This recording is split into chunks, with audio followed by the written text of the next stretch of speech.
This is the Infatuasian podcast, a show where we get together with people to talk about Asian things we love. This is Madison, and on today's episode, we will be talking with photographer Zabrina Deng about some of our favorite movies that star the amazing Tony Leung.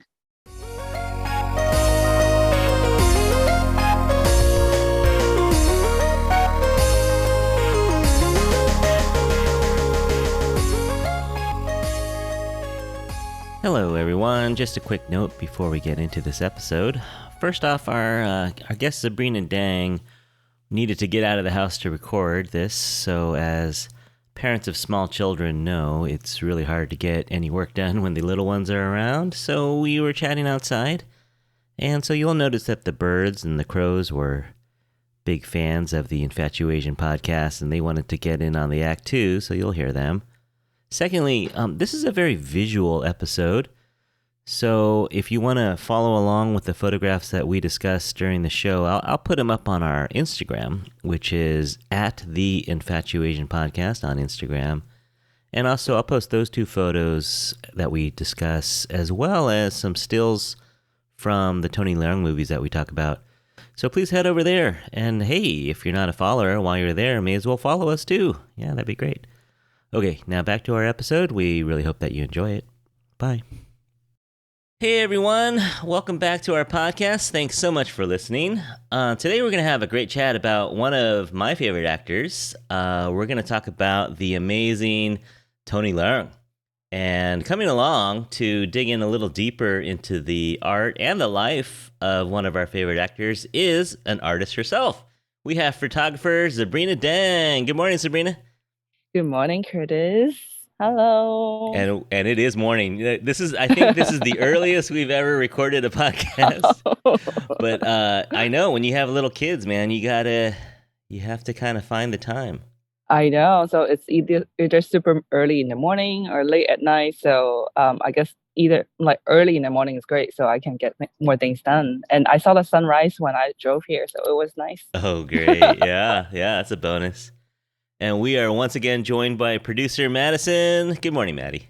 Hello. Hi, Madison. Good morning. Hi, good morning. Yeah, so this is the morning crew. So this is just like teaching online. I'm wearing my pajamas. You can't tell, but I'm wearing my pajamas. And this is a good one. I'm a morning person, so I like being here. Great. So we have Zabrina here, one, because she likes Tony Leung, but two, because I just really like what she does too. She is a photographer. Oh, you're welcome. Gosh, I'm blushing. You are the owner and operator of Giza Photography, and you traveled the world to shoot. How many different countries have you shot in, do you think? I haven't. It's been a year and a half. It's been and plus it's been a while. And but continent-wise, I think I've been to almost all the continent except for Antarctica. Yes, Antarctica. No one wants to do wedding shoots in Antarctica. Are you kidding me? No, I'm sure somebody wants to, but I just haven't learned to that like client that wants to shoot in Antarctica yet. That's amazing. But if you look at Zabrina's portfolio, she has a lot in Paris, Italy, Shanghai, San Francisco, of course. Yeah, and Morocco too. Actually, yeah, Morocco is like one of my favorite actually country to shoot. Yeah. So a little bit of Africa as well. That's great. Yes, so I can claim Africa now since I've been to Morocco. That's great. And you are a Sony artisan, and you have been nominated for many awards, almost too many to talk about, but you do mostly engagement, pre-wedding stuff. You actually do weddings as well, right? Yeah, wedding day and pre-wedding engagement shoots, like elopement. I think the US calls it the elopement photography, elopement photo session. Yeah. So sometimes Asian calls it the pre-wedding. It's kind of nice because you're already in Paris. May as well do your honeymoon there too, right? Exactly. It's actually a very efficient process, and I'm so glad like the US like the Western the Western civilization starting to adopt this process, because so then the couple will be a lot less stressful during the Yeah. wedding day, just trying to get wedding picture because they already have it done, and so then they can spend all their time mingling with their friends and family, and not so much about a photo shoot on the wedding day. Yeah. Yeah. And they look amazing. Thank you. However, we're in a little bit of a lull right now, right? With Oh all the yeah. travel restrictions Yeah, so basically it killed 90% of my business. down to zero. Yeah. Um, yeah, which like I was just marketing everything the destination, because pretty much like my business is about, the the glamour and the magic of being on location. Yeah, so Yeah. oh well, it's okay. But I've seen you post. You love shooting in Chinatown. You love City Yes. Hall. Oh, Yeah. thank So you. Oh gosh, yeah, thank you. And lately, I've been doing a lot of projects with SF Chinatown, and then I guess trying to uh, educate myself how great our city is. Is so wonderful. yeah. City of SF, and then there's so many interesting spots to shoot. Especially Chinatown is a place where I sort of grew up. Like when I first moved to San Francisco, the very first landing place it was as a Chinatown, and then I start going to church there every Sunday, Saturday, every long holiday, every long like winter break, summer break. I was in Chinatown, and so spent a lot of time in SF Chinatown growing up. But after I become a photographer, I never, you know, you know, thought about shooting there until recently. So, but it's very interesting now that I sort of train my eye to look at SF Chinatown again. It's very very unique, and it's like every corner is a painting, and Yeah. it's got like great character, and the people still live there. All these like big shop, and like stories behind the owner of the big shop. It just it's so interesting. Yeah. Yeah. Yeah. And so it's kind of like my regret. We falling in love with Chinatown so Uh. late in life. Yeah. Yeah. So thanks for noticing that. Gosh, Yeah. yeah, Curtis. Well, and they need a little boost, right? Chinatown is Oh struggling too. yeah, Yeah, they've yeah, really been yeah, hit hard. Yeah. yeah, yeah. I remember last year in July, one of my clients booked me to shoot an engagement session, and then we went there like shot from like an afternoon from like say like 4 to 8 p.m. It was dead. Like it's like Yeah. wow. They were like, oh, I'm so glad you picked this location. There's like nobody. I mean, like, there wasn't anybody going there anyway. Oh. Yeah, during the Yeah. pandemic.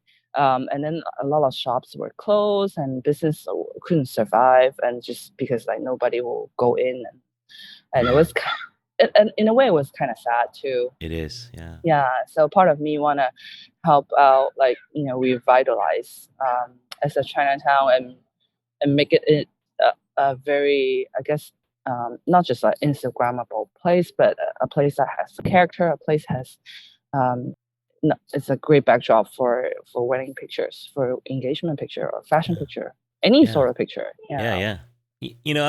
I was thinking about doing a show about Chinatown, so I'm Oh, you gonna, do? yeah, because I love it too. I mean, as a kid, I didn't really love it that much. Exactly, It's kind of exactly. dirty and Yes, loud, yeah, yeah. foreign for me, very Right, foreign. right. But yeah, I'm appreciating, but my family's grown up there for 5 generations, so Oh, wow. my mom only lived in Chinatown until she got married, and so it's like I need to get my older Wow. relatives, the folks that grew up there, and that's my mom's history is there, and so I want to get her on the microphone and maybe some of my Yeah. older relatives and do a little walking session in Chinatown. So that'd be fun, Oh, I think. cool, cool. Yeah, it's like really interesting. Yeah. So actually, Yeah. let's segue into you a little bit. So where'd you grow up? You grew up in Guangzhou, Yeah, I or was born and raised in China, grew up in Guangzhou, moved here during my teenage year. I think I was 13 when I moved here. I was so excited. Like moving to America back in the day, it was so glamorous. Like you get to like say bye and tell all your friends that I'm like going to the Gold Mountains. So, not so much today. People will be like, "What? Oh, moving to Yeah. America." Like it's like it's very different reaction. It's like way less exciting. But back in the day, it was in the 90s, and I grew up watching MTV, like Mm. the channel, and there's a lot of like New Kids on the Block and music videos. So we all glamorized like moving to America. But like the first landing place was like Chinatown. I was like, oh, okay, I guess I can still, Yeah. use Kanto. But I went to high school in Hayward. In high school, it's pretty called Mount Eden High School. It was like a pretty ghetto high school, and I was like one of the third Chinese American, including ABCs, like folks like you, like one of the third Chinese American in high school. So Mm. that forces me to learn English, but not proper English, somewhat like ghetto English, like slangs, California slangs. But it was great though. I mean, it really pushes me to really like like understand more about like a typical American culture, Yeah, being yeah. in that ghetto high school. And when SAT comes and math was easy, but English was hard, but still it was like okay score, and I got into okay college. Yeah, it's not Yeah. Berkeley, but I got into Davis. Actually, yeah. So I went to Davis too. So, Yay! but we didn't overlap. So, because I'm older, I think you're pretty close to my wife's age. So Oh, I think you okay. guys overlapped. But did you Yeah. So you studied economics? Managerial economics, ME. Yeah, it's like the engineering Yeah. our major. It's Well, like was that for your parents or was that for a job or what were you thinking it was doing for that? the job. I didn't know what I wanted to do. I mean, my parents have no idea. They don't have any. They don't have much of a knowledge of what's going on here in the U.S. My dad, he's like a technician artist also, because he's a recording artist for China Guangzhou Symphony. Oh, wow. And my mom, she's a writer. So like they're like, oh, do whatever you want to do. Just don't ask me. It's actually kind of like because more like hands-off approach Oh. since I moved to America, because they're not around anymore. So just like okay, kind of have to figure it out yourself.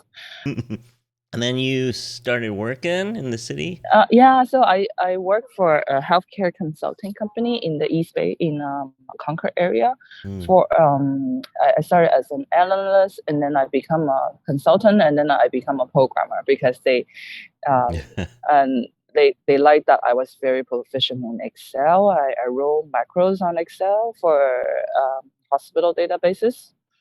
And then I guess I was really, really bored at work. And then I took photography lesson in community college nearby. Oh, So wow. after work, I would just run to class, and it's like so interesting. The first time I hear about Henri Cartier-Bresson and all these like really interesting like French documentary photographer, and I just got to expose to photography for the very first time. Um, and it was very, very exciting, and I always look forward to do my homework and shoot these like assignments just in like farmers market, or like take pictures of my friend. And back then Facebook was like first started, and then I post pictures on internet, I get like I don't know like 500 likes and then like 100 comments, just like a Yeah. picture of a dog or picture of my friend. So and that boosts up my confidence. I guess that's Yeah. how I started. And then when friends getting married, I'm like, okay, I can take your, engagement picture. Uh-huh. And maybe I can just like, tag along for your wedding and take some picture. And then I did that. And of course, like, like not as a main photographer for my friend's wedding, it's just everything is a lot easier. It's like casual. It's like no stress. So like the pictures turned out great and they liked it. They posted my picture and then I got tagged, and then other people saw it, and then they're like, oh, do you want to do my wedding, and how much is the rate? And okay, then You're like, I start oh. charging people. Yeah. And I also I think back in the day Zanga, okay, Zanga is today, it will be like it's like TikTok in the day. So everybody will write like will blog about like what they do. So I blog about photography and like wedding industry because I had a really genuine interest in wedding industry. And then on Sangha, I know about Scott Robert Lim. He's my sifu now, and he was recruiting students to go to his workshop in China, and he was also recruiting like models and like leads or like sort of like a guide.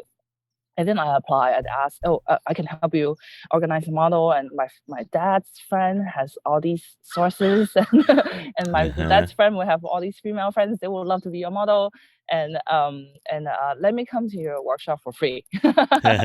Yeah, so they basically it's like, okay, I help you organize the workshop, and you let me, learn for free, Uh-huh.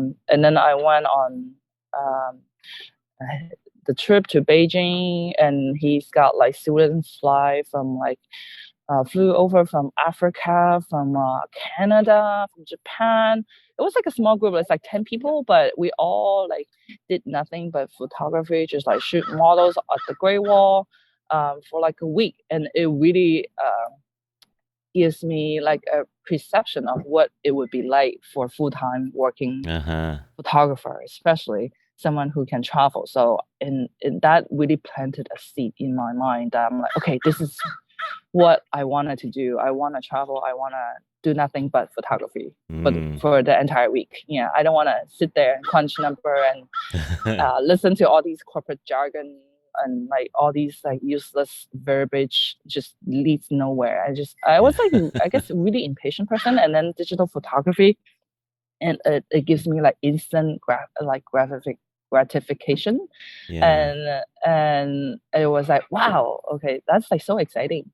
So the whole thing, I think it was just like um, it all started at the right time, and with the right resources and right people, all somehow fall into the right place. Yeah. Yeah. So kind of Yeah. interesting. Yeah. And then ever since then, um, after that trip to China with Scott, learning from him, and like you really had a time of it was definitely the most memorable travel trip in my life, and I felt that like it's just life changing, Yeah.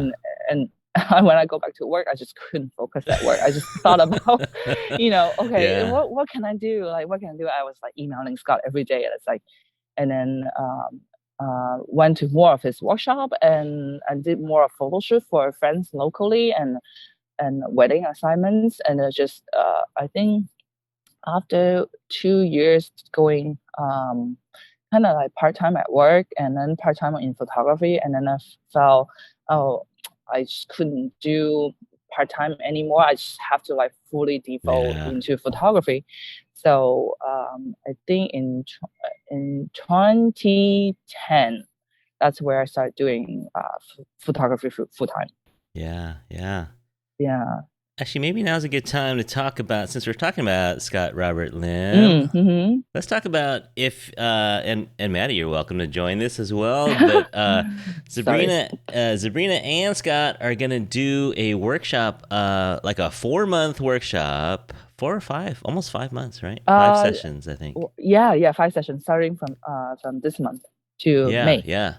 So it's called Extraordinary Photos from Any Camera, the last Monday of the month from 7 to 8 p.m., starting in January through April. And then in May, there's a special walk and shoot little session where you're going to go on the streets of San Francisco, maybe Yes, do some Chinatown shooting. in Yeah, particularly. yeah, Yes, yeah. perfect.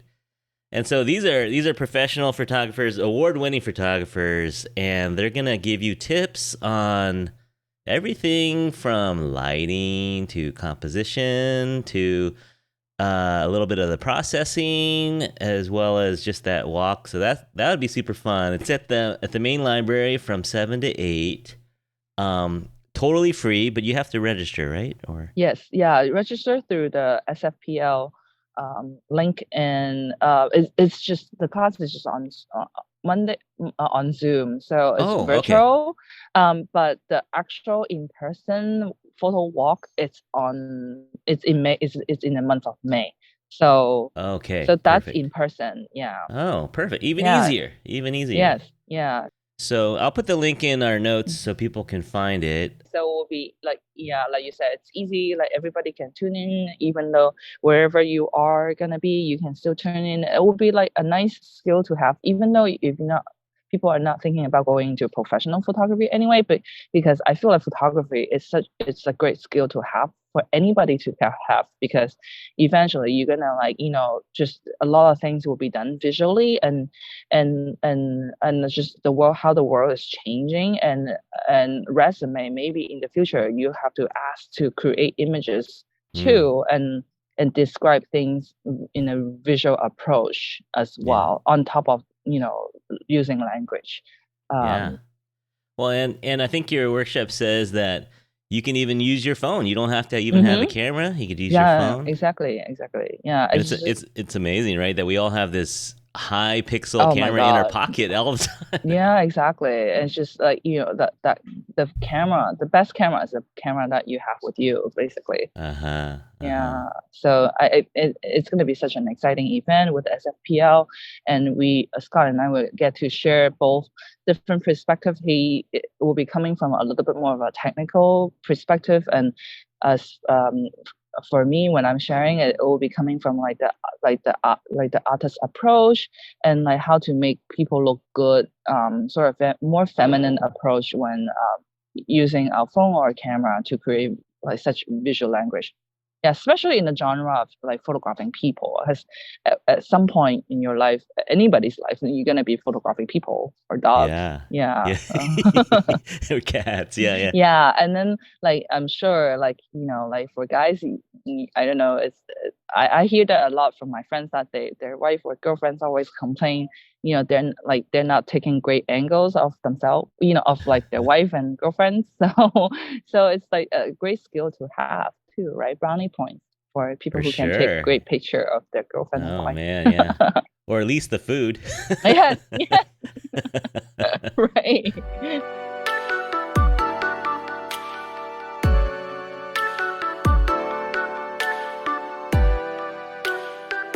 Yeah, so I have a couple pictures here. You want to talk photography for a little bit here? Sure. A little bit quickly. Oh, so this picture was taken in maybe 2012 or 2013. It was a while ago in China. Yeah, yeah.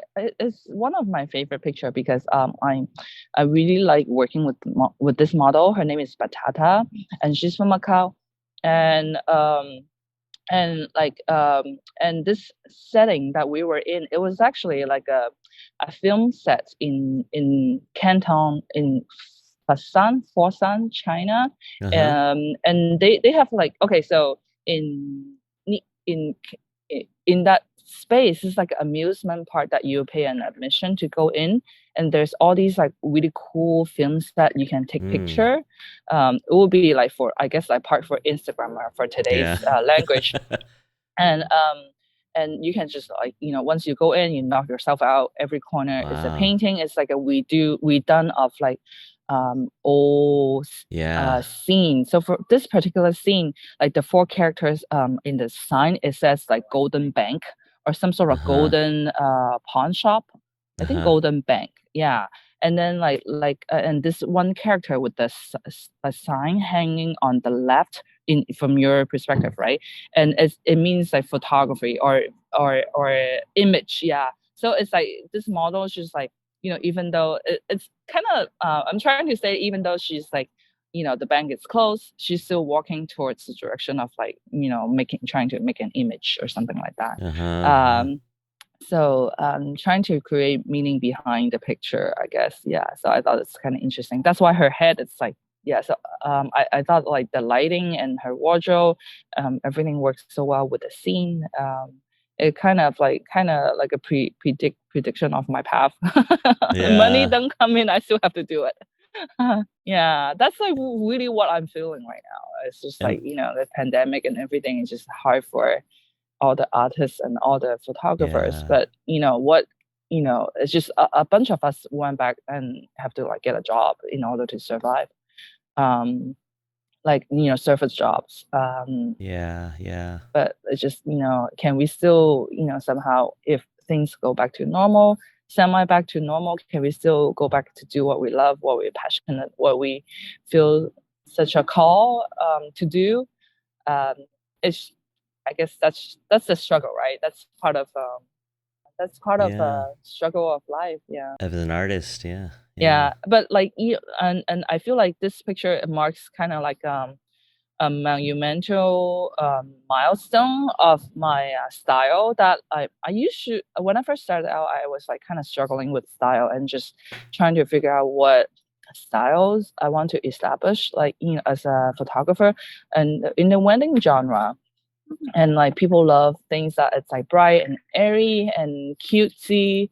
um but like I guess we can tie back to like the Tony Leung topic now. Yeah, yeah. And 'cause I love like all the um Wong Kar-wai movie, all these Mm, like Hong Kong film, like the art house film, that also Tony Leung was in, and director Wong Kar-wai and Christopher Doyle. He's a cinematographer.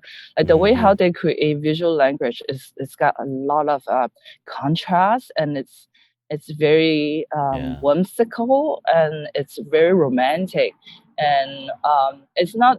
I mean, they will. Rarely see them do like cutesy style.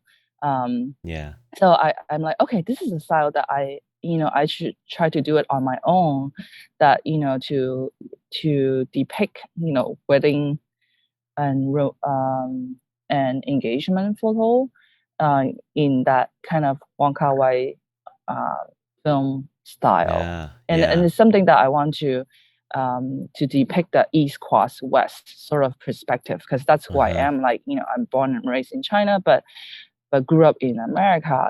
What makes my perspective unique and different than an other photographer is just having this understood of an understanding of both languages, both cultures, the nuances from both culture, and how I apply that into translate that into a visual language.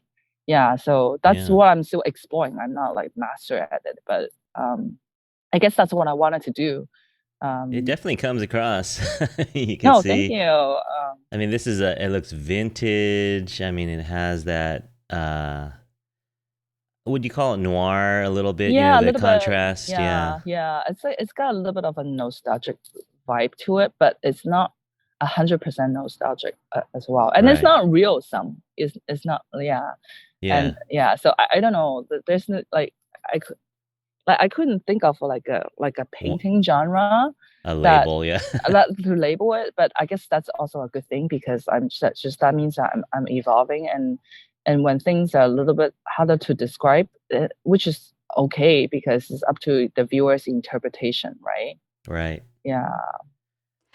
I'm curious to know what inspires your creative direction for specific shoots, Oh, thanks. Yeah. because I've like based on what you've been saying right now, and I also watched a video of you talking about your creative process.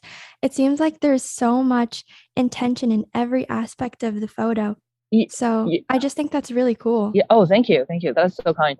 I mean, like, say, like before a shoot, depends on what kind of shoot that I'm doing and what's the goal of the shoot, right? Say like, so be like for this picture that on Curtis' screen right now, because I know we were gonna shoot in Hong Kong, so I pretty much I did nothing for like 2 weeks before I go to Hong Kong, just watch everything Wong Kar Wai, Wong Kar Wai, Wong Kar Wai. So I already have like a image in my head, like what kind of mood that I'm gonna create and convey, right? But I don't have like a say like a plan that it's like, okay, model is gonna sit here and wear this clothes. It's not like very concrete until pretty much like the day before, or the day off, that all these elements will come together. And also the space, like for this photograph, and it was just like by luck that we were able to photograph in this cafe, because we were just eating there. And then we thought, oh, it would be so cool to take a picture. And then as Uh soon as we took the picture, the owner started yelling at us. And then huh. we all had to like pay up, and then like he basically kicked us out. And it was one of those like by it's like all by chance too. But we have the model with us, but we also had the model in this dress with us because we were photographing her at the Temple Street, because this cafe was at the Temple Street in Hong Kong. And I know we want to photograph in Temple Street because that a lot of Wong Kar-wai or Christopher Doyle's movie, they shot in that very like condensed, like city atmosphere. So just by being in that environment, we stumbled across this cafe, and then we got a picture of this cafe, of this model sitting in the cafe, Wow. and conveying that mood of, oh, maybe you're like kind of waiting for your husband to, or your man, someone to come back, but they never did after you consume all the milk tea in your cup. Yeah. Yeah. I think that's so interesting because I do music and I know that like photography and music are a lot different, but I think there's a lot of parallels when it comes Yes. to the way you think about, what you want to make. So I think that's really interesting. And I really love your work because it's just it's very enchanting, and I like how it captures like sort of the beauty of Asian culture and cultures in general as well. Thank you. Thank you, Madison. That's so kind of you. And our Asian, like the way how we depict beauty, it's very very subtle, and it's very like also like intellectually challenging. And we're not telling everyone right in your face at once. Yeah. So we wanted to leave small things like clues here and there for you to like interpret and read, and maybe come up with a story of your own. It's not something that I mean, that I guess in a way that's what I really like about Wong Kar Wai's movie too, and also Tony Leung, like the way how he like Tony Leung, actually he's like a great inspiration as an actor, because in the beginning of his career, the way how he does a lot of acting is just like so like acting in your face. It's just like a typical school, sort of face like actor facing audience sort of acting. But when he become, I think after he started working with Wong Kar Wai, and he become more of a like almost like instinct, sort of a natural actor, and less of an acting, more of he becoming the character. And so when you watch the movie, you don't feel like he's acting at all, and you just so dwell into that story. So like and you become like you almost like you become one of the character interacting with like Tony Leung, sort of speak. Yeah, when you watch those movie, like so, for Yeah. example, In the Mood of Love, 2046, Days of Being Wild, or even Half Boiled. And I think like all these movies that he developed a more of a mature acting style, and that's why I hope to in photography as well. It's just things that we do is not like too 100% in your face, and we don't have to like just like try to say it and so easily, because we think the audience will have a great intellectual to interpret things on their own. So that's why sometimes it's like nice to leave something ambiguous, and then maybe still having some clues for you know for people to like just like for as an audience, as a spectator to, when we look at the picture, there's like, okay, why is the cup there, why is the fork there, why is she wearing this clothes, and everything. It will be like all these elements, it just makes the story and it makes sense, and but it also keep you guessing. So I think that's what makes it Yeah. a really cool image, image story. Yeah, and that's why just like I think just rewatch all these Tony Leung Wong Kar Wai movie. That just I probably rewatch them like at least 2 or 3 times a year, just so then I'm like, okay, just reminding myself of these like masterpieces is like kind of interesting. Why is interesting? Because all these elements inside, and it points tells the story, and the story is not 100% definitive. Yeah, so I Yeah. guess that's why I Yeah. like it. Yeah, I love That is that. something that you can do with his movies because I guess we can segue into the movies now a little bit, but Yes. that's one thing you like. I watched these movies in the '90s and the early 2000s, and they hit you different, No, at different yes. stages in your Oh my life. gosh. Yeah, Yeah, seriously. Yeah. Like back in the day when I first watched these movies, it's more of a story, the plot, if things are exciting, right? But the older that I get, when we watch these movies, it's more of a, oh, I just watch all the detail right now, all these small subtle yeah, things, oh, I see that makes sense. That's why she is carrying this purse, and it's the same purse that yeah. like Uh huh. Tony Leung, his wife, or I don't know, like they got it's like the same person. Yeah. But anyway, Yeah. all these clues I started to get um, and understood better when we watch them when I get older.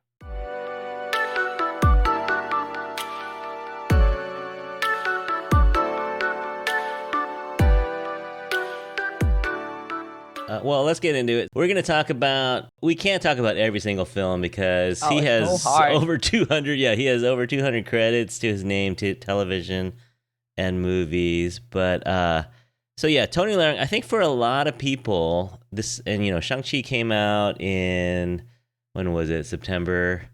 And so a lot of people in America hadn't heard of him very much Right? or Yeah. very It's such a rarely. shame that like Such a shame, yes, yeah. seriously, yeah. But they came away after watching Shang-Chi like, who is this guy? He's amazing, right? And for Yeah. those people who grew up with him or, Right. Yeah. they were like, we know Tony Yeah. Leung. I really went to watch the Shang-Chi for Tony Leung. Yeah. And then Yeah, I started liking Simu Liu after the he's movie. good too. Yeah, yeah. So we're gonna give you a couple recommendations. I'm gonna call it the Tony Leung starter pack. That's a great You pack. know, Yeah. we'll give you a couple to take a look at. Let's talk about him a little bit. I didn't know this until I think this week. He was born in Toisan. Oh, I have no idea. That's a new information to me. He's a Toisan Doi. 哎，台山 toy. That's funny. Twins. Are you guys like your family, your ancestor come from Toisan by any chance? Yeah, yeah. Oh wow, Yeah, I'm really? Toy-san. Oh, Toisan Mui. Right? I don't know how to say it. Yeah, Toisan toy. Yeah, so Funny. Toy-san in 1962, Oh wow. he's born. So that actually is ironic because that's the same year that the movie In the Mood for Love takes place. Oh, I didn't Um, know. Wow. did you know that his dad left when he was 8? Yes, yeah, yeah. Yeah, so he grew up without a big father figure in his Right. life and Yeah. single mom. So he had to Yeah. quit high school.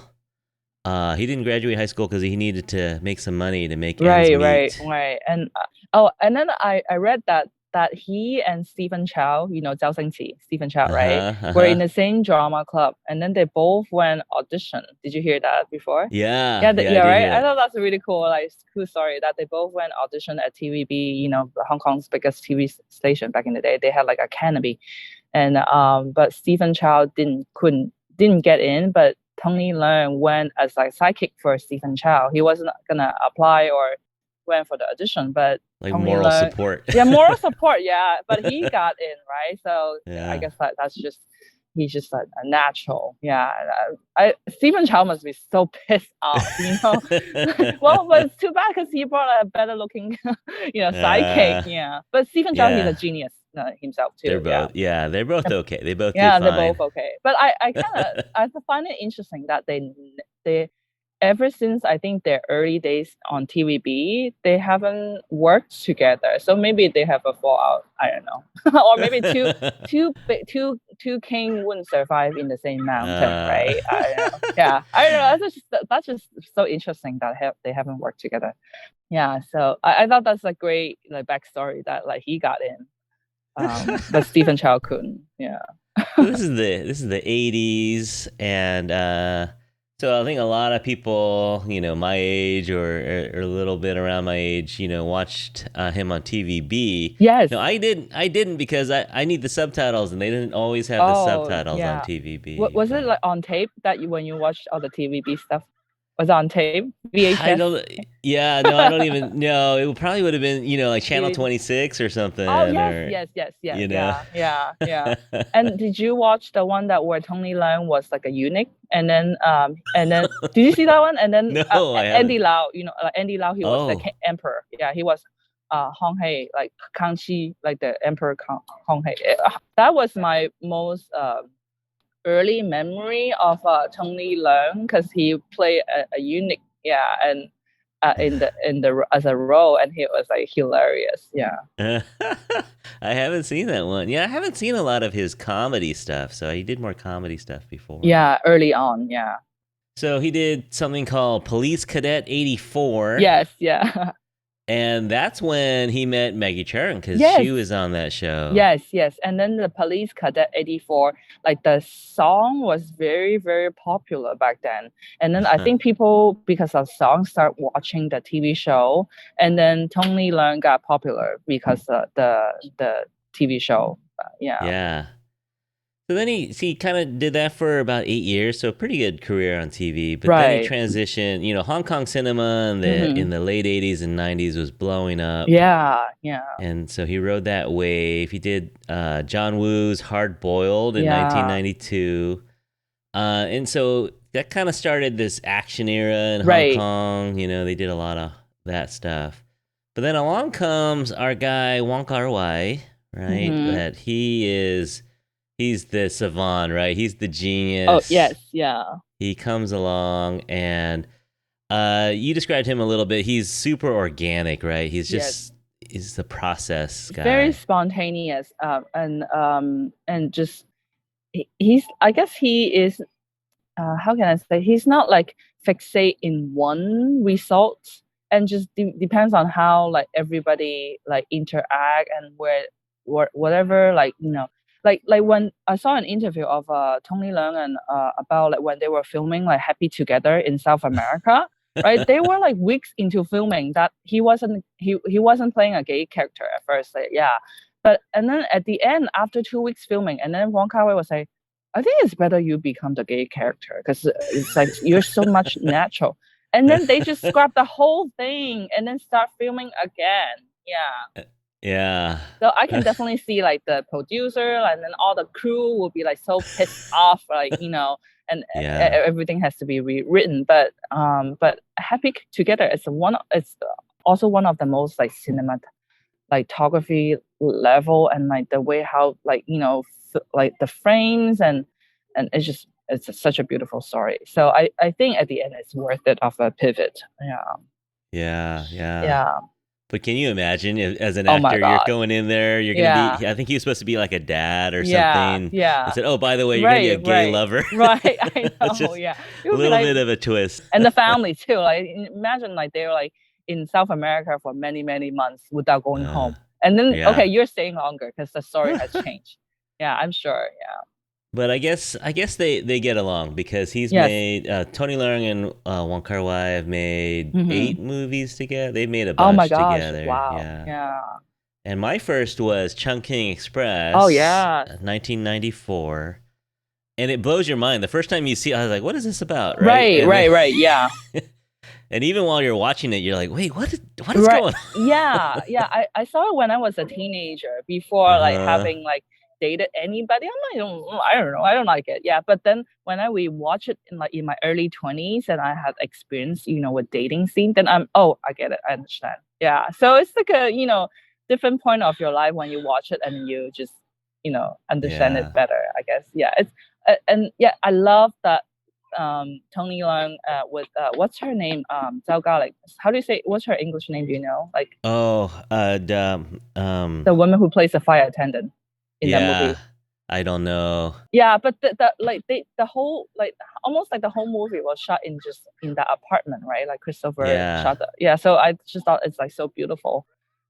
Just like the two hanging out and like Tony Leung was just like holding that the plane model, right? And then it's just all these like small details. Really, really beautiful. So let's talk about, we're gonna highlight one of these films by Wong Kar-wai. Oh, sure. Let's talk about the masterpiece. Let's talk about In the Mood for Love. Yes. People are calling it the first cinematic masterpiece of the 21st century because it came out right in the year 2000. And I was happy to find it on HBO Max. So anyone out there who has HBO Max, you can watch it. It's on there, and it's like looking at photographs. Every frame is a painting. Yes, every scene is a painting. So amazing. And the script must have been like 4 pages long. There's not very much dialogue at all, right? Probably, yeah. And it comes from, I did a little research. It comes from a Japanese short story about two people who walk past each other every day and don't say anything. It's very Japanese too, in a way, actually. And very Asian, yeah. And they already know so much about each other, but they just don't say anything. Yeah. And so, like, the first hour, the dialogue is just like, "Oh, so you're having noodles?" You know, it's like nothing happens. Oh yeah, are you having joke? Are you having porridge? Yeah. Nothing happens, but everything happens. You know, it's right. Yes. When you rewatch it, you realize, they're talking to each other. Right. And they know about each other a lot.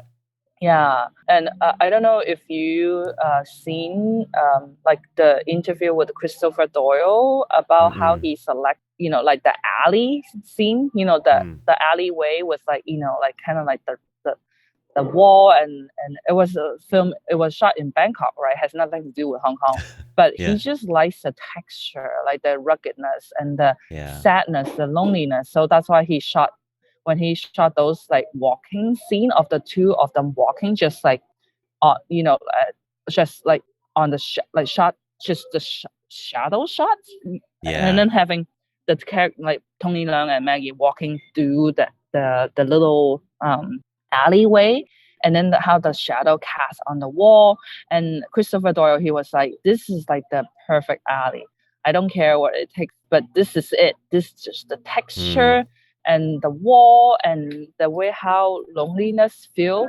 This is the place. Yeah. So I don't know how he was able to convince Wong Kar-wai to do it, but somehow the whole crew went to Bangkok and shot in that particular alleyway. Yeah, there's bars. Like the whole thing feels like a prison. Yeah. Their apartments. That one scene where she's trapped in his room for 2 days because they're playing mahjong. Yeah, and writing scripts, right? Yeah. They're just like the whole thing is loneliness, being trapped. It's just amazing. Yeah, so amazing. Yeah, I have to rewatch that again since we're in the middle of the pandemic still. I probably will have a different appreciation again. Right? You'll feel like you're trapped. Yes, we all do. And let's talk about the costumes for a second here. Oh yeah, oh my gosh, so beautiful. And like the cheongsam qipao that she wears, it's like a like really high collar qipao, which makes her neck looks like exponentially much longer than she's just so long anyway. Yeah.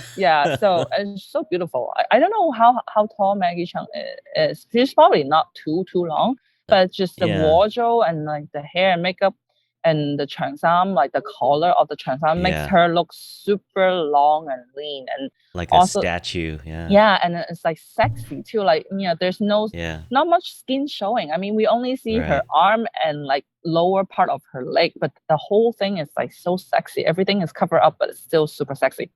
I think that's what makes like I guess the way us Asian, how we interpret beauty is very subtle, but we have like smart ways of depicting beauty and what's flattering as well. And then I don't know if this started it, but in the early 2000s, that was a thing. Those dresses, the cheongsams, people would wear them to prom. Oh yeah. Remember that? Yeah. I remember. And those shoes, right, from Chinatown, it's like black and with the buckle, that you get them for $5, right? It's like funny. Yeah, those shoes everybody will wear.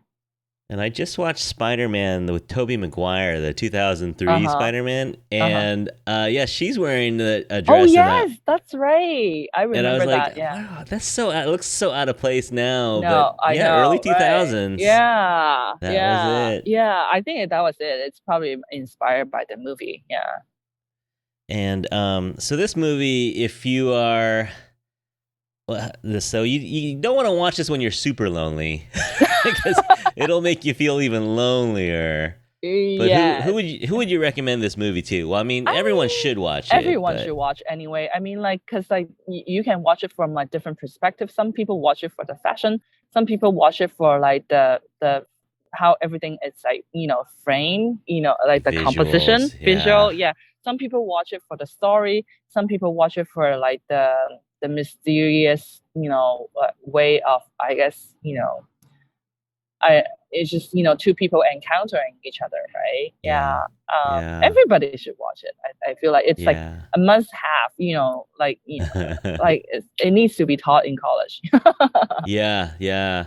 like for visual art, yeah, or art, yeah, in general, And I don't want to spoil it for everyone, but yeah. the ending is different. So the Japanese Yes, story, they end up killing each other. yeah, I know. No, Which killing themselves, yeah, killing suicide. themselves, suicide, yeah. Which I don't. I think yeah, it wouldn't be a good ending for the film. Yeah. So this is different, but at the same time, maybe even sadder.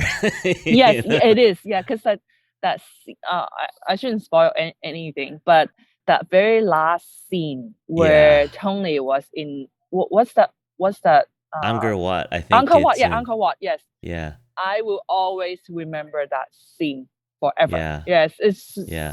it was so sad. It was Yeah. so sad. And you have to rewatch it. You're like, wait, what? Just that's the end? Yeah. Yes, I know, Yeah. but I have to like rewatch it with like slow motion, like on, Yeah. on YouTube, just like go like slow, Yeah. like. Yeah. But it was so great though. Yeah, it's Yeah. like the the visual language, how they tell a story, how sad he was, right? But Yeah. without saying too much, without saying things all in your face, but you get it, Yeah. we get it, yeah.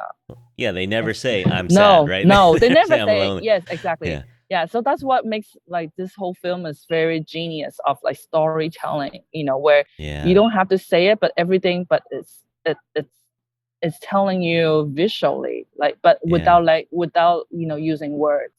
Yeah. I'll be honest, I watched it 20 years ago and I didn't really get it. No, yeah, same here. Yeah, I saw. But then you get married, right? Life Like, happens yes, and, yes, disappointment here and right, there. And yes, yes. not that I'm disappointed in No, my no, no, marriage, but I'm no, just no, saying no. you Exactly. understand No, it. yes, you Yeah. definitely understand it much, much better. Yes, yeah. Yeah. I think for me, it's like when I saw it in late in my 20s, where I have a lot more experience, like life, like dating and whatnot. Then I understand it a lot better. Yeah. So Madison, you should watch it now Yeah. and then put it away and then watch it Yeah, again. honestly, Watch it that after would be you're married. Yeah. interesting.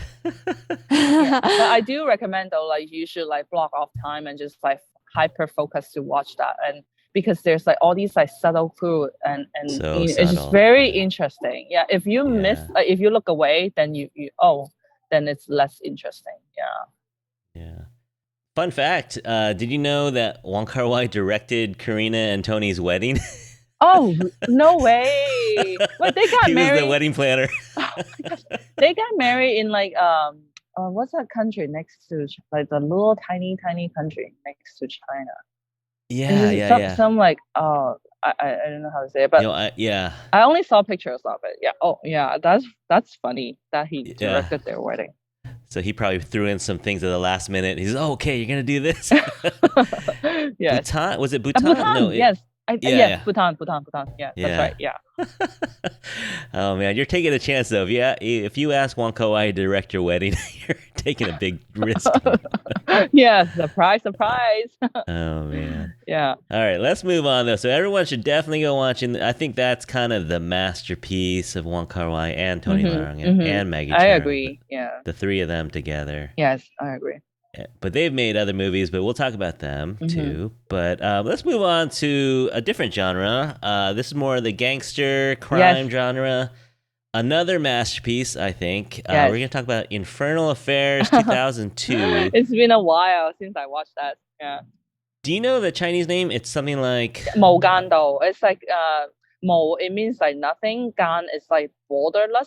道 it's like how can I say, like pathway or yeah, pathway, and also means Tao. journey. Taoism.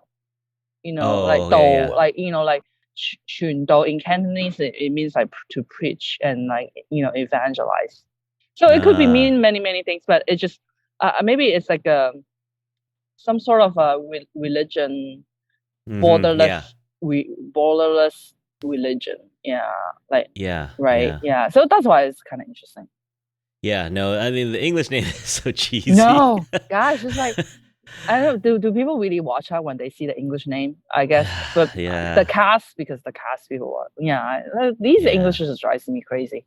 I know. Yeah. And it's so I looked it up. You can get it on Apple TV for $4. Other places too, you can rent it. Oh, great. But yeah, so everyone knows that it was adapted by Martin Scorsese into the Departed Uh huh. with Leonardo DiCaprio and Matt Damon, and of course Jack Nicholson. Right. Right. But in Hong Kong, it was a legendary Right. Right. It group was. as well. Yeah. It's Yeah. directed by Andy Lau and Yes. Alan Mack, Mm-hmm. and Andy Lau acts in it as well. So Yes. Yeah. Tony Andy Lau Tony and Tony Leung, Leung. Yeah. yeah, It's oh nice man, to see the two together after, like, Tony Leung played an eunuch and then Andy Lau plays the yeah, emperor back in like their early TV days. Yeah. yeah, and they're legends, Yes, and they're so legendary. Yeah. they're not ugly, right? Oh They're no, the two best looking actor in the so that entire doesn't hurt. Asian cinema. That doesn't hurt. Yeah, that doesn't Yeah, hurt.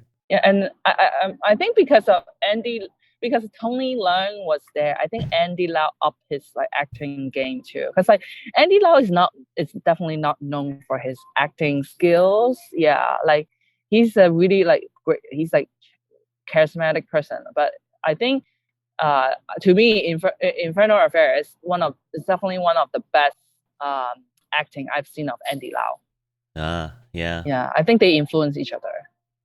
Yeah, I think that happens, when you're working with someone that's so good and you're Right, reacting, yeah. But so many iconic scenes, and it's just a great story, the right, plot the yeah, plot twists, right, and I think this is when I realized, just rewatching this one, I realized that Tony Leung's characters almost always are never pure evil or pure good, right? There's always a little bit, even with Wenwu and Shang-Chi or in The Mood for Love, there's never, you can't just say, oh, he's the good guy, or you mm-hmm, can't say mm-hmm. he's the bad guy. Yeah, uh-huh, There's always that conflict, and he does it so well. mm-hmm, That's his mm-hmm, thing, I think. mm-hmm, mm-hmm. Where and especially in this film, where he's a cop, but he's hanging out criminals for, I don't know, 15 years, like half a lifetime. He's hanging out with criminals, and he's lost. He's like this Mm-hmm. lost Right, soul, and that is comes across in so many of his movies, that he's just kind of, he doesn't know what he wants in life or in his mission or whatever. And you feel that weight. He's so good at portraying the weight of right, the right, world. right. I agree. So this is a super fun movie. Hey, Curtis, do you mind if I pause for a second? Let's take Yeah, a so break. Yeah. I'm just gonna go in right now because like yeah, they just reopen and it's like kind of getting cold Yeah, out yeah, here. Do yeah. you mind? Yeah. Sounds good. Okay. Yeah, I'm just gonna like mute and then stop video. Okay. Sounds good. Okay. Okay. I'm back on.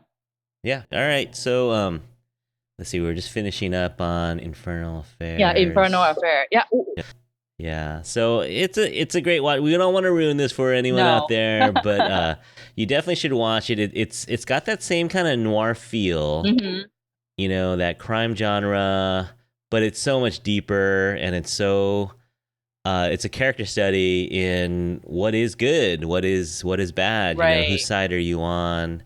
And yeah, he plays that character so well, just that the guy that's lost, that wants to be good, wants to do the right thing, but sometimes can't.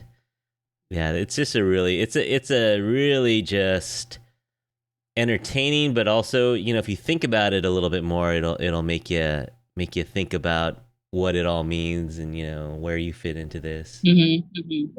Yeah, and especially I shouldn't. I don't want to I spoil know. it. Yeah, but I love the beginning part of the movie too. Yeah, yeah. It's just a well done movie. It's just a Yes, really very well done. clever. Yeah, yeah, Yeah. it's really clever. Yeah. So let's move on to our last one. Again, this is just a starter pack, so you can start with these. If you don't know anything about Tony Leung besides Shang-Chi, you can start with these, but there's many, many more, obviously. But we're going to go also to 2002, so that must have been a really good year for Tony Leung. But so 2002, this movie called Hero. Is it the same title in Chinese? I don't even know. Yeah. Okay. And you can rent it on Amazon for $3. It's an interesting watch. It's definitely different than anything else we've recommended so far. This is a Chinese film, so this is Zhang Yimou. He's the director. Wuxia style, so this kind of larger than life fantasy kung fu. Beautiful landscapes. I mean, the scenery, the imagery. It's another sad one, right? It's another Tony Leung and sad movies, I think, goes hand in hand. So it's a little melodramatic. I think the American audience may feel like, oh man, they're overdoing it a little bit. But there's a Chinese style, right? There's a Chinese style to film. How would you describe it? Like just the way how color is in that movie, it's very interestingly done. And I think if you enjoy Crouching Tiger, you definitely enjoy Hero. Yeah. It's not the same at all, but it's just I just think just the way how how martial art was also choreographed. Yeah, it was so beautiful. And then all these, and especially there's this I don't want to spill the plot, but then there's this one fight scene. I think that kind of have it reminds me of I don't know if Crouching Tiger came out first or this one came out first. It's like their version of the Crouching Tiger fight scene, but it's so beautifully done. Yeah, it's a feast for the eyes, and the storytelling is different. It's different. You don't know what to expect. I like these movies where you see it from the same scene 5 different ways, and you don't know which one is true. You don't know which one is the way it happened. Right, yeah. And so they almost play different characters in each of these scenes. In one scene, Maggie Cheung is the victim, and the other scene, Tony Leung is the victim, and it's interesting. And this cast, right? You have so amazing. This cast is like, I don't think people can gather the same cast anymore. No, but Jet Li is getting a lot older. Jet Li, and then you have Donnie Yen. Donnie Yen, another master. Right? Yeah. Zhang Ji, the beautiful Zhang Ji, and then of course Maggie and Tony back together again. Yeah. In a different type of movie, right? Different than they've ever done together. Yeah. So it's just a neat. It's a neat isn't the right word. It's beautiful. It's epic. It's a huge movie. Like the number of people. I know they CGI'd some of the army in there, but hundreds, maybe 1,000. I don't know how many guys they. Yeah, and plus it's early on. In the 2000s. With such production and all these CGI work back in the day. Yeah. So the only downside was that they dubbed his Mandarin, so it isn't his voice. Right. Yeah. So another one for y'all to watch out there is Hero 2002. I think it's worth a watch as well for everyone out there, even if you don't like martial arts, even if you don't necessarily like Chinese films. This is one that you should watch, I think. So, there's so many more that we could recommend. I think, we talked about Hard Boiled, Chungking Express, you should watch. Ashes of Time, I didn't really get into Ashes of Time that much. Oh, it's confusing too, but it's a beautiful movie as well. Yeah, but the story is just so, I got lost. Confusing, yes. Well, I think we're gonna wrap it up there. Sounds like you're in a cafe now. So we're gonna wrap it up there. But I want to remind everyone to sign up for the SF Public Library workshop last Monday of every month, and it's an hour on Zoom. But you got to register 7 to 8 p.m. And then in May, there's an actual walking tutorial where you actually get to meet Zabrina and her mentor Scott Robert Lim. Sounds like I think you might have Maddie joining you. You might see Madison at your Oh, workshop. cool. Yeah, Can't wait. same. Everyone should sign up for that. Thank you so much for coming along, Zabrina. No, thank you so much, Curtis. Thank you, Madison. Yeah, thank you. It was nice to get to know you. Yeah, thank you. And I just wanna add on to for a few pointers for Madison. I mean, yeah, I think for me, I get inspired sometimes just by like a song, like a music. And then from that one song that translate into some clues that what I wanted to do visually. So I'm sure the way how music and movies and photography, we always inspire each other. I'm sure by if inviting you coming to the SF public library class, you're gonna take something away, and hopefully that will inspire your music too. No, for sure. I mean, I already feel inspired just like from hearing you talk today. So thank you. Thank you, thank you. Cool. Yeah. And for anyone getting married out there, if you want to do some wedding photography, look up Jiza.com. Jiza Photography, what's your website? Yeah, it's jezaphoto.com. Okay, yeah. Go see the portfolio. You'll be inspired. And so yeah, go get some wedding photos taken. Maybe we'll start doing destinations again. Maybe. Hopefully. Yeah. Hopefully. And Curtis, if you don't mind, I just want to quickly plug my Instagram account too. Is it okay? Yeah. No, I'll put that in the link too. Oh, great. Yeah, because I post more on Instagram nowadays, and you can follow me on Zabrina Sabrina XYZ for my latest Instagram update, and I update more on the story as well. So. Great. Yeah. No, I'll definitely put that in the notes. So everyone go check out Zabrina's work. Really fun talking movies with you, Zabrina. We'll do it again. No, thank you. Yeah, thank you so much, Curtis. And it's a great pleasure and honor to be on your show. And thank you for plugging the SFPL library event as well. No, everyone should go. I'll tell my friends. I know some people who might be into that. Thank you.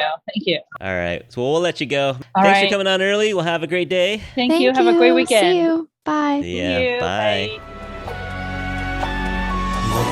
要為我活下去，也待你活下去，捱極也未曾累。忘掉我有沒有再陶醉？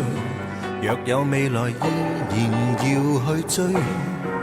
生命太短，明日無限遠，始終都不比永遠這樣遠。不理會世上長路太多，終點太少，木馬也要去繼續。Cool. Well, thanks for waking up early on a Saturday. No, thanks for having me. I enjoyed doing this. So it is fun, right? I think it's a good learning experience for me. Like she said about her thing where for her mentor, how she was like, I'll get my people and we can, benefit each other. That's like exactly what's going on here. No. Yeah, no, I'm gonna use you, man. I'm gonna use you, man. I'm just kidding. All right. No, so let's see. I think we got everything we need. And yeah, so unfortunately, the next two are like 4:00 in the afternoon. Yeah, so probably can't make it to those, but probably know you. But yeah, they're gonna be fun because legit celebrities. Who are they again? So Miranda Kwok is the executive producer of a show on Fox called The Cleaning Lady. Mm-hmm. That's a national show. And then Shirley Chung was on Top Chef. You ever watch cooking shows? Yeah, I think I've heard of it before. Yeah, so you could YouTube her. They don't have whole episodes, but they have some of her stuff. So she's well known. I think she'll be well known amongst cooking people. Mm-hmm. And then you see my email about true crime. Do you like true crime at all? See, I have a really time tolerating scary things, but I am so intrigued by them. Like, I'll listen to some stuff sometimes. I saw it in your email, and I thought that was so cool. Yeah, she's funny. Like, she's subtle, but she kind of likes that creepy vibe that she kind of gives off a little bit. I think true crime podcasts and like videos are so interesting. Like, I've seen like the ones on BuzzFeed, and they're so like, I don't know, they're just so addicting to watch, but then I get really anxious. Yeah.